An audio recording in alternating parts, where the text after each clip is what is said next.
नमस्कार श्रोतागण, एक बार फिर से आपका बहुत बहुत स्वागत है विचार सागर में। अगर आपको हमारी बनाई हुई वीडियो अच्छी लगती है तो आप हमारी इस वीडियो को लाइक कर सकते हैं।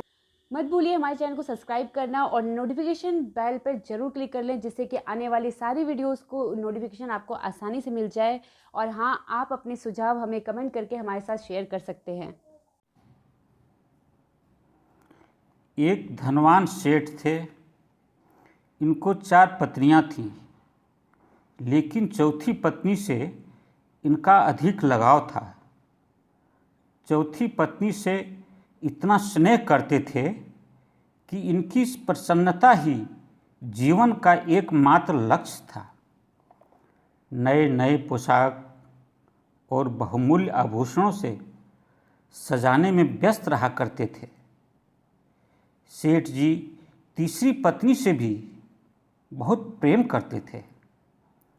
जब भी कहीं बाहर जाना हो तो तीसरी पत्नी को साथ लेकर जरूर जाते थे और लोगों के बीच तारीफ करते थकते नहीं थे और साथ ले जाने में बहुत ही गर्व महसूस करते थे। लेकिन एक भय हमेशा बना रहता था कि कहीं कभी मुझे छोड़कर चली न जाए। सेठ जी की दूसरी पत्नी भी बहुत प्रिय थी। जीवन में जब कभी परेशानी या उलझनें आती थीं तो हमेशा मदद को तैयार रहती थी। सेठ जी इन पर बहुत विश्वास करते थे। सेठ जी की पहली पत्नी में सच्चा प्रेम, वफादारी कूट कूट कर भरा था और सेठ जी का हमेशा ख्याल भी रखती थी। और एक आज्ञाकारी पत्नी भी थी, मगर दुर्भाग्यवश सेठ जी अपने जीवन में इसका महत्व कम देते थे। कुछ समय पश्चात एक दिन सेठ जी का स्वास्थ्य बिगड़ गया। उनकी तबीयत दिनों दिन खराब होती गई। बस जीवन की कुछ सांसें ही बाकी थी। मृत्यु दरवाजे पर दस्तक दे चुका था। तभी सेठ जी ने सोचा कि क्या मैं अब इस दुनिया से अकेला ही जाऊंगा। अपने पूरे जीवन में जिन पर हर समय अपना प्रेम निछावर करता रहा, हर पल ख्याल रखा, क्या वो मेरे साथ नहीं जाएंगे। एक उम्मीद की किरण दिखाई दिया, जिसे पूरा जीवन खुश रखने के लिए कोई कसर नहीं छोड़ा था। वह थी सेठ जी की चौथी पत्नी। भाव से लबालब शब्दों में सेठ जी ने कहा, हे प्रिय, मैं तुम्हें हर पल ख्याल रखता था।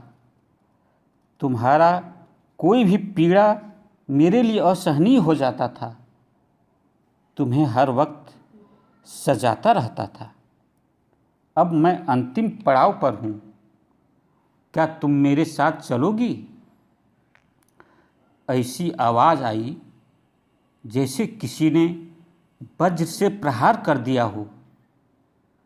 कैसे सोच लिया आपने कि मृत्यु के पश्चात मैं भी साथ चलूँगी।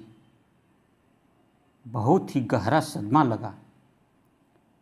थोड़ा मुरझाए मन से अब तीसरी पत्नी से पूछा, क्या तुम मेरे साथ चलोगी। सेठ जी की बात भी पूरी नहीं हुई थी कि तुरंत बोली, इतनी सुंदर और मनमोहक दुनिया को छोड़कर मृत शरीर के साथ चलूं। मुझे तो नया साथी मिल जाएगा। तुम्हारे चक्कर में अब क्यों रहूं। अब शेष बची उम्मीद के साथ दूसरी पत्नी से कहा, मेरे जीवन के हर मुश्किल घड़ी में तुमने मदद किया है। क्या अंत समय में मेरा सहारा बनोगी। दूसरी पत्नी ने खेद प्रकट करते हुए कहा, मुझे बहुत दुख है। साथ तो नहीं जा पाऊंगी, मगर मृत्यु के पश्चात मैं आपके शव को श्मशान घाट तक पहुंचाकर अंतिम संस्कार की पूरी जिम्मेदारी लेती हूँ। सेठ जी की सभी आशाएं टूट चुकी थी कि एक मधुर आवाज़ आई, मैं चलूँगी। सेठ जी ने अपनी दृष्टि उठाकर देखा, ये तो मेरी पहली पत्नी है। बिल्कुल पतली दुबली, जैसे सिर्फ हड्डियों का ढांचा हो। सेठ जी की आंखें शर्म से झुक गईं। धीरे से आवाज़ निकली, जिसे हमने जीवन भर नज़रअंदाज किया, वही आज मेरे सहचरी बनकर तैयार है। हे भगवान, मुझे माफ़ करना। आँखों से आंसू छलछला गए। इस कथा का सार यह है कि हम सबों के जीवन में चारों पत्नियां साथ साथ रहती हैं। अब मन में एक प्रश्न रहा होगा कि चारों पत्नियां कौन थीं?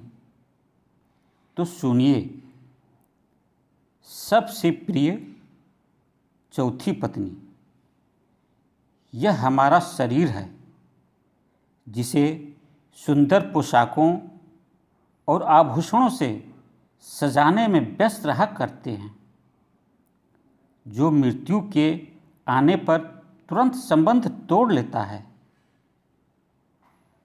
तीसरी पत्नी है मेरा धन संपत्ति, जिसकी प्रशंसा करते थकते नहीं हैं और हमेशा मन में भय बना रहता है कि कहीं मुझे छोड़कर चली न जाए। दूसरी पत्नी है मित्र और रिश्तेदार। ये हर दुख में साथ रहते हैं, मगर अपनापन का भाव श्मशान घाट तक और अंतिम संस्कार तक ही रहता है। अब बची पहली पत्नी, जो सबसे अधिक आज्ञाकारी और वफादार है।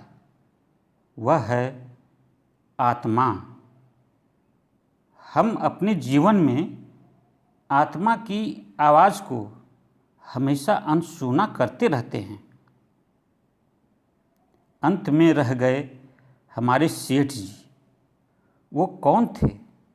वह है हमारा मन का संस्कार। यही वो सेठ जी हैं जिसे समझाने के लिए सत्संग की आवश्यकता होती है। यही तो अखंड ज्ञान का प्रेरणा दीप है। आप सबों ने अपना कीमती समय दिया, इसके लिए आप सभी को हार्दिक शुभकामना और बहुत बहुत धन्यवाद।